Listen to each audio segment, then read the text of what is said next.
Hello বন্ধুরা, কি করছো সবাই? যা হোক, যা করছো করছো, তাতে আমার কি? তোমরা যাইবা করলে আমার কোনো যায় আসে না। একটা কথা মনে পড়লো, ভাবলাম বলে দিই। কখন ভুলে যাব আর বলতে পারবো না। যাই হোক, তো ব্যাপার হচ্ছে বিহা মানে বিয়ে দুই প্রকার। কী কী দুই প্রকার? Number 1 arrange marriage, number 2 love marriage.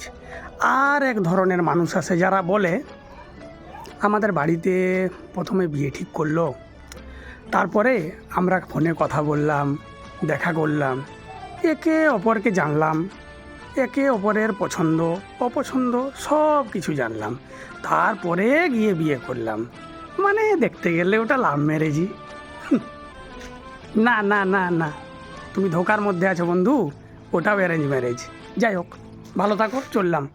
এই শোনো শোনো শোনো শোনো বন্ধু, ওটা অ্যারেঞ্জ ম্যারেজই। লজ্জা পাওয়ার কি আছে? বলবো অ্যারেঞ্জ ম্যারেজ করেছে, ওটা কোনো খারাপ থোড়ি।